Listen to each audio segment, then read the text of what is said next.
María Santísima. En nombre del Padre, del Hijo y del Espíritu Santo. Amén.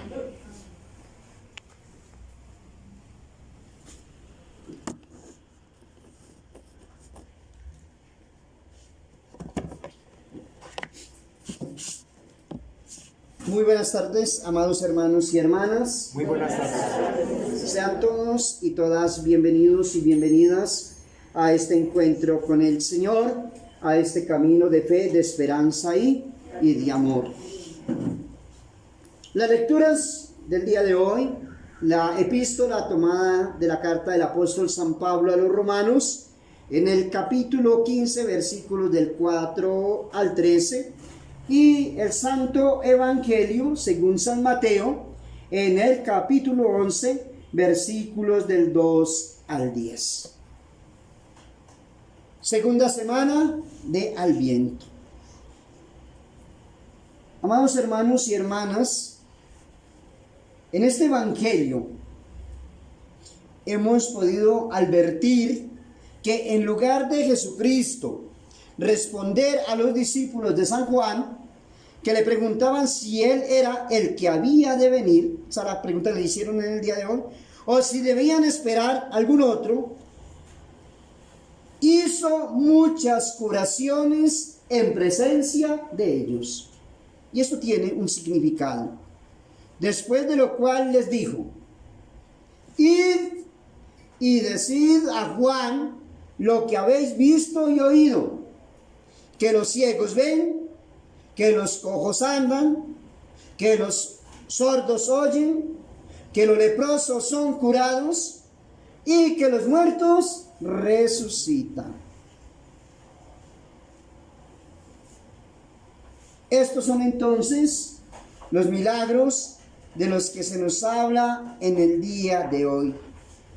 Milagros o prodigios realizados ¿por quién? Por Jesús. Y les dice a ellos: id y decid a Juan, o más bien, decid a Juan lo que ustedes acaban de ver.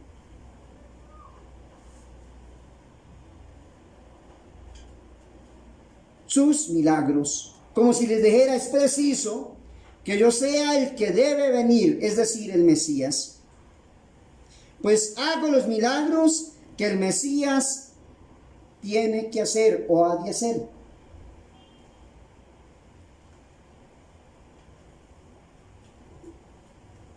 Amados hermanos y hermanas, esto nos enseña que nosotros debemos hacer ver lo que somos.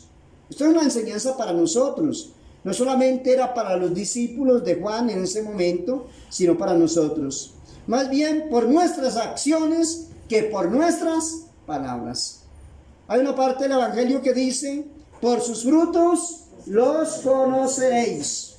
Por sus frutos los conoceréis.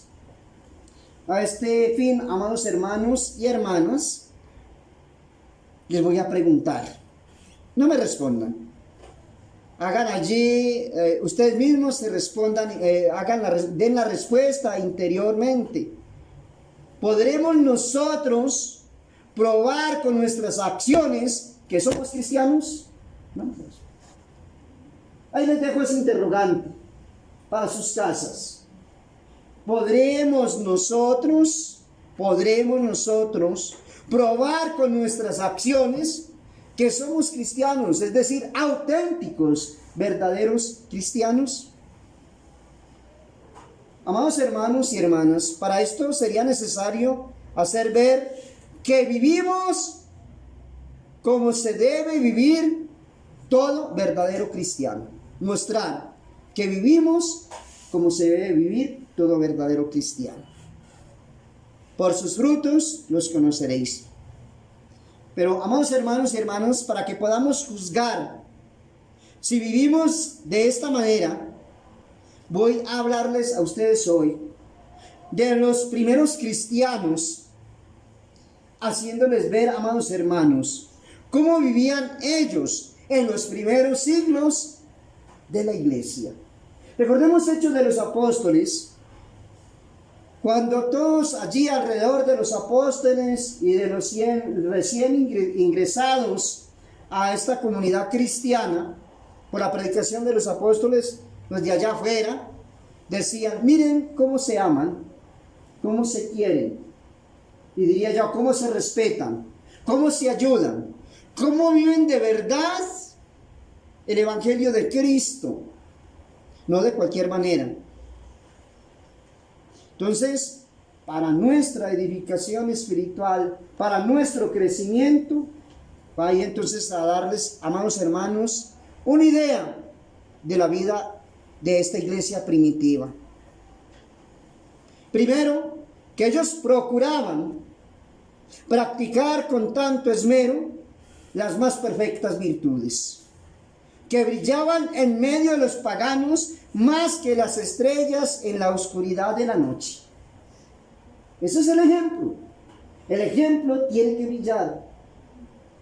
Nosotros tenemos que ser, como dicen por ahí, seres de luz, pero entendiéndolo en el sentido de nuestro ejemplo. Tenemos que brillar ante los demás por nuestras obras, antes que por nuestras palabras. Y eso es lo que va a edificar a nuestros hermanos, en primer lugar a nuestras familias. Que de allá afuera se hable muy bien de nosotros. Que digan de nosotros como de aquella primera comunidad cristiana, miren cómo se aman, cómo se respetan, cómo se quieren, cómo se perdonan, cómo se ayudan. Miren cómo es su comportamiento. Que no tengan allá afuera queja de nosotros. Ese es el verdadero cristiano y ahí es donde se nos llama el Señor a que demos ejemplo. Hay un pecado muy grave y gravísimo: el escándalo. Decía Jesús en una oportunidad, hay día que el escándalo debe existir, dice él. Tiene que existir por nuestro pecado, por nuestra maldad, claro que sí. Pero hay de aquel por quien vienen los escándalos. Es mejor que se atase la piedra de un molino en el cuello y se arrojase ¿a dónde? Al mar. Es mejor eso.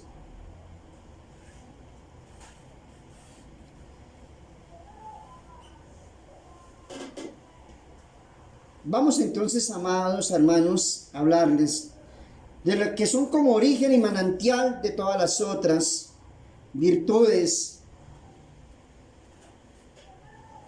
Las 4 que son para con Dios, que es la fe, la esperanza, la caridad y la virtud de la religión. Eso en primer lugar. 4 virtudes: fe, esperanza, caridad y virtud de religión.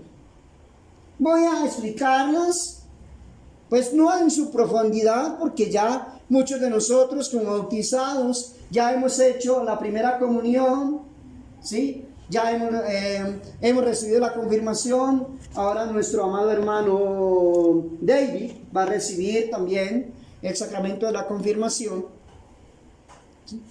Pero pues, sabemos que todavía nosotros, aunque hayamos recibido todos estos sacramentos, estamos como incipientes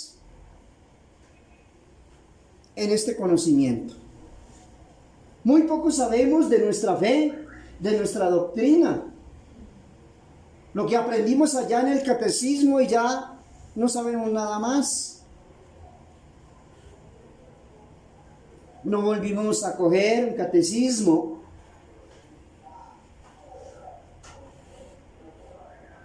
Para aprender y para enseñar.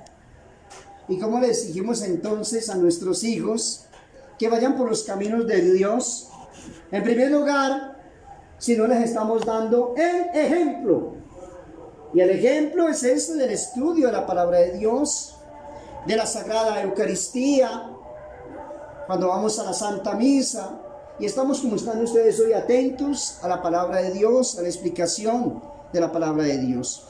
La fe, ¿pero qué fe?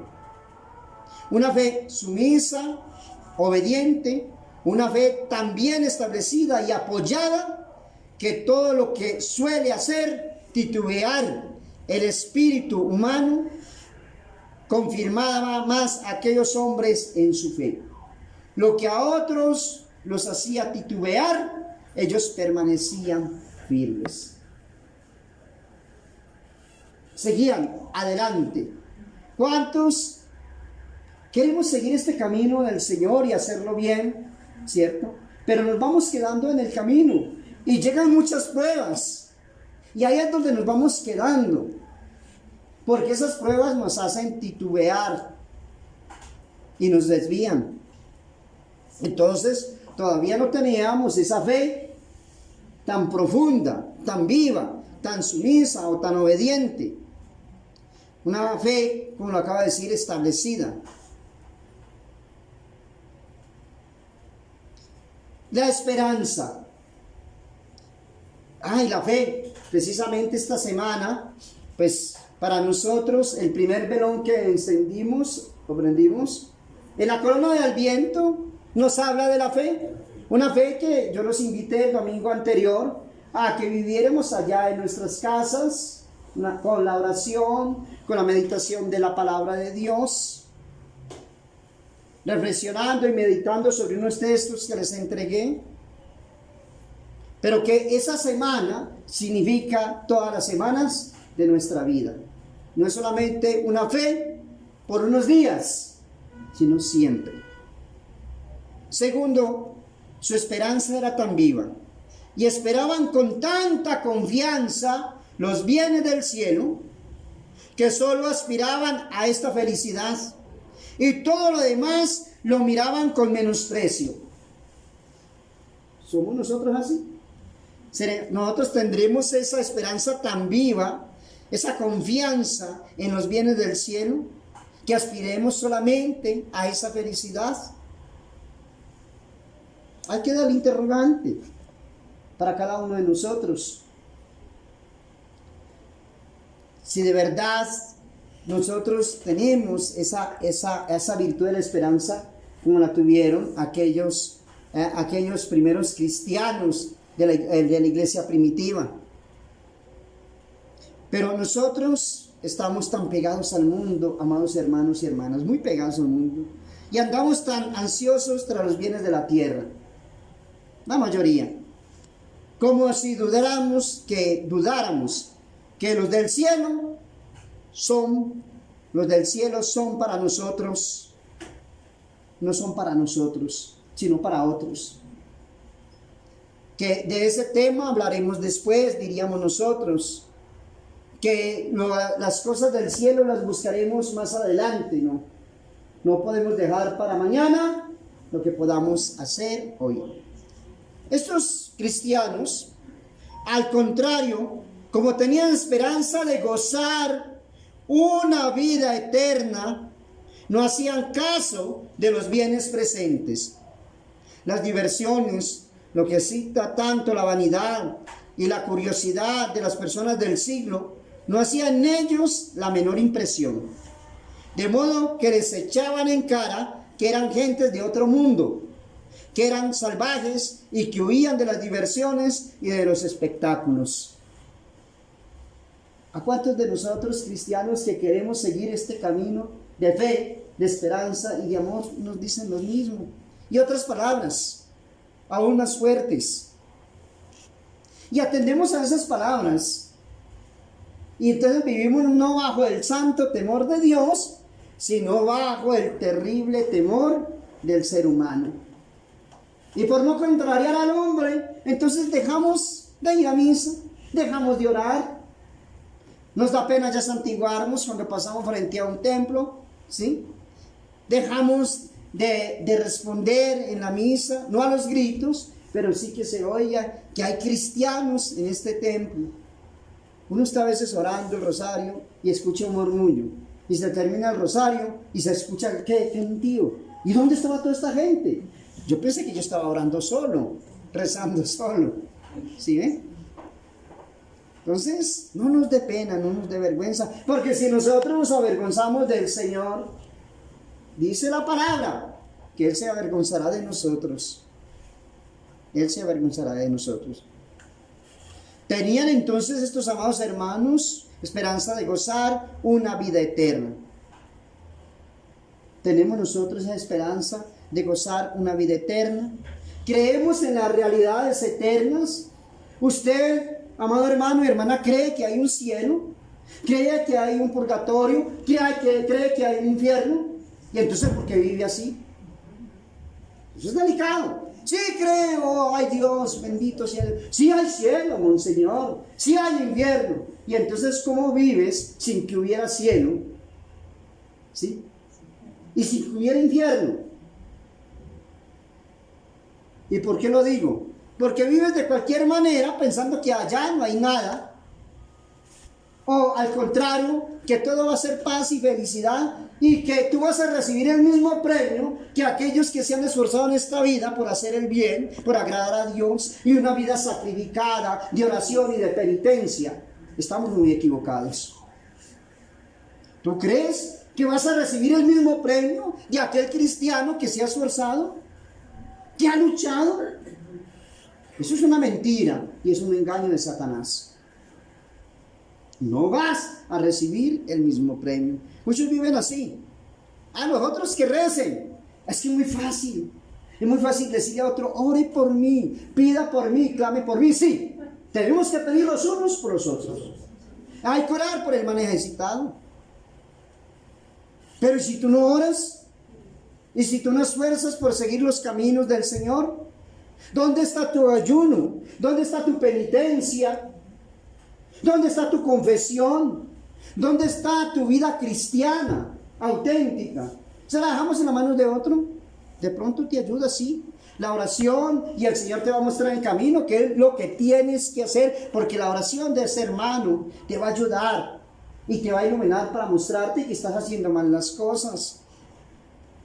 Y en el camino, pues el Señor te va a ver cómo lo diríamos en este momento, te va a sacudir un poco, digámoslo así en esos términos, para que reflexiones, para que pienses que no estás haciendo las cosas bien, que aunque pienses que las estás haciendo bien, las estás haciendo para el mundo, y recibirás los aplausos del mundo, y recibirás la gloria del mundo, y los parabienes del mundo, pero no de Dios. Y vivirás bien acá, pero después de la muerte, ¿qué sucederá? No hacían ellos la menor de modo que les echaban en cara que eran gentes de otro mundo. Eso decían de ellos, y eso dicen de nosotros, rezanderos, ladrillos, beatos nos dicen, ¿cierto? O beatos, o beata, no sé cómo será el término. ¡Qué pereza, tanta rezadera! Usted ya rezó hace 8 días. ¿Para qué va hoy? Engañó al diablo. Ay, sí. Ay, entonces yo no voy a misa, como usted me lo dijo. ¿Están guardando el respeto al hombre? Ay, no, Dios. Puede ser mi esposa, mi esposo. Y hay algo muy grave y con el respeto de los hijos que están acá, porque yo también soy hijo. Pero nosotros ya queremos tener, crecemos y ya tenemos un medio bocito aquí, parece como untado de qué? Como de leche, bozo de leche. Y ya queremos tener toda la autoridad en la casa y mandar a nuestros padres. Y usted no vaya a misa y se tiene que ir conmigo para aquí o para allá. ¿Para qué? ¿Qué pereza? Usted sí que reza, qué jartera. Ay, sí, mi hijo, entonces como usted diga. Y nos ponemos, como decía una señora, cuando yo le hacía sanación, Dios le haya concedido salud, bienestar y prosperidad, no volvió. Y decía, Padre, me dejó usted temblosa. Y así quedamos nosotros aquí. Sí, temblosa. Sí, decía ella, ¿no? Decía ella, la abuelita. Y así quedamos nosotros, temblorosos, sí, asustados, ¿sí? Después, cuando estemos en la eternidad, allí pasará todo, la película de nuestra vida, y pues ahí seremos juzgados por lo que hicimos o por lo que dejamos de hacer. Tercero, la caridad. Su caridad era tan ardiente que decían como San Pablo: ¿quién nos puede separar del amor de Cristo, de Jesucristo? ¿Quién nos? ¿Usted puede decir eso hoy? ¿Usted puede decir con autoridad en este momento: a mí nada me puede separar ahora del amor de Cristo? Creo que no. Todavía nos falta mucho. Nos falta mucho camino. Que nosotros podamos decir con este santo apóstol: ¿quién me podrá separar del amor de Cristo? Hay el camino de un soldado de Cristo. Tú vas a formar parte de los soldados de acá de la tierra, para cuidar los bienes, la vida en primer lugar, los bienes de tus semejantes, y en ellos arriesgar tu vida, ¿cierto? Pero hoy te haces soldado de Cristo, que es lo más importante, amado hermano David, ¿no? David, sí. Para cuidar de las cosas celestiales, para dar testimonio a los demás con tu buena vida, con tus obras. Ser por donde pases como cuando alguien se echa un perfume de esos agradables y uy, esta persona como huele de rico. Cuando se le aplica ese crisma, significa eso, ese olor es el olor que usted tiene que irradiar de santidad ante los demás, en su casa, en su hogar, donde se encuentre, en la institución donde usted esté trabajando, con sus buenas obras, una auténtica vida cristiana. ¿Será la tribulación o la angustia, el hambre, la desnudez o la persecución que nos separen de Cristo? Ellos, esos cristianos, volaban al martirio como las abejas a su colmena. ¿Tú harías lo mismo? Dice San Juan Crisóstomo: y se disponían para que esta gracia antes de la persecución, con una gran fe, fidelidad a su vocación y con una admirable piedad, sin miedo, sin temor, se entregaban al martirio por dar testimonio de Cristo a los demás. Cuarto, el espíritu de religión, que los animaba, los llevaba a asistir al santo, ese es el espíritu de religión, que los llevaba a asistir al santo sacrificio de la misa, con una modestia para en el oído, con un respeto y una humildad que no se puede explicar. Así lo hacemos nosotros con ellos. Venimos con modestia, venimos con respeto, venimos con humildad a la casa del Señor, a este santo sacrificio de la misa, a este poderoso sacrificio de la misa, a este sagrado sacrificio de la misa. ¿Cuál es nuestra disposición? ¿Cómo nos preparamos nosotros en la casa para venir a misa? ¿Cómo nos preparamos? ¿De qué manera? ¿Y de qué manera estoy yo acá en este lugar?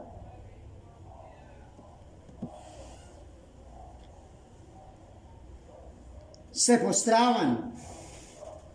Muchos de ellos temblaban ante la presencia de Dios. Lloraban en el templo de la alegría y del gozo de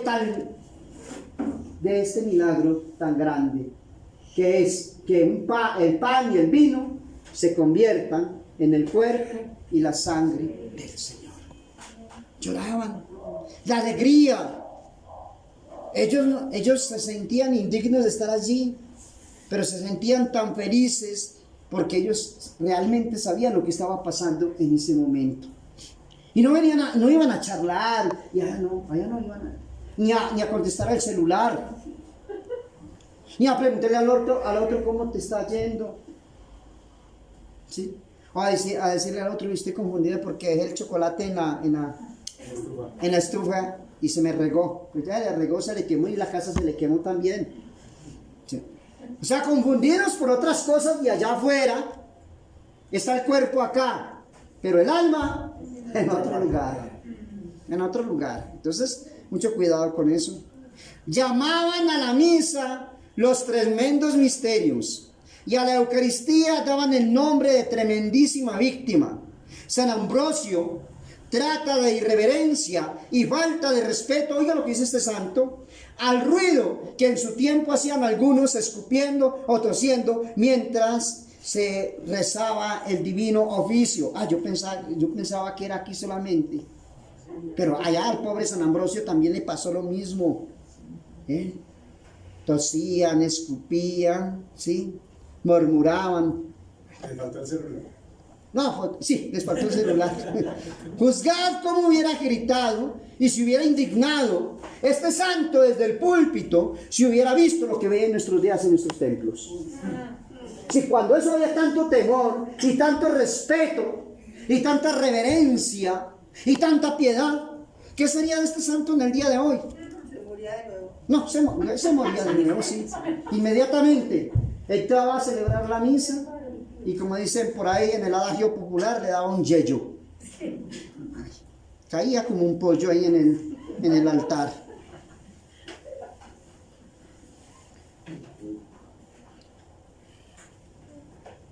O que se dormían en la misa. No, eso es mentira, acá no pasa eso. No. Como sucede en nuestros tiempos. Un santo obispo del siglo IV dice que no se oía en la iglesia otro ruido.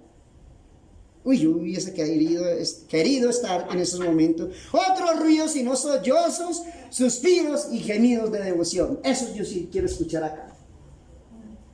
¿Por qué está llorando? Porque siento algo muy especial. Me está moviendo el Espíritu Santo de Dios. ¿Sí?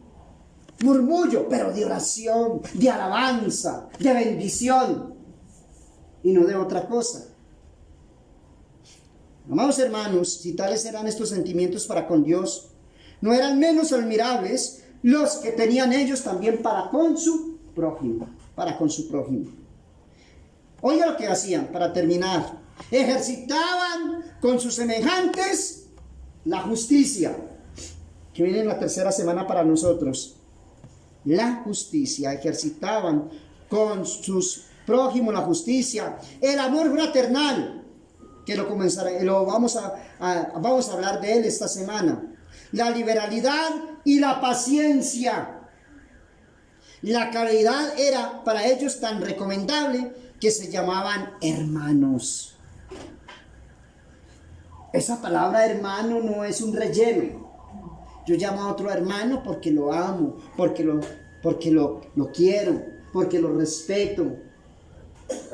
Lo siento mi familia, como lo siento a ustedes. Ustedes son mi familia.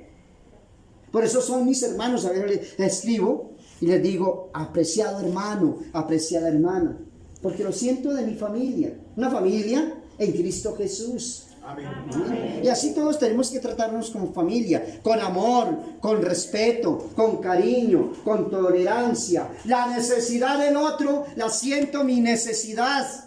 La necesidad del otro, la siento mi necesidad.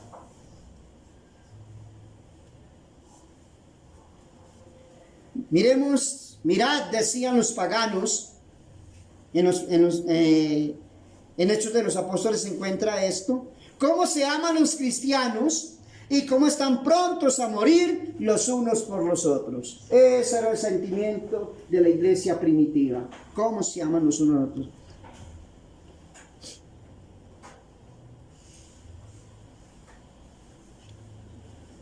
Amados hermanos, que esta reflexión nos lleve pues a meditar sobre nuestra vida cristiana. Hay mucho que decir hoy sobre el Santo Evangelio, pero lo poco que se ha dicho en este día sea de gran edificación para todos nosotros. Que la Santísima Virgen María, Madre de Dios y Madre nuestra, nos ayude en este caminar y en este peregrinar, y ella que entendió muy bien este camino del Señor y que fue ejemplo no solamente para los de su tiempo, sino para nosotros, nos ayude. Ave María Purísima, sin pecado concebida, en el nombre del Padre, del Hijo y del Espíritu Santo.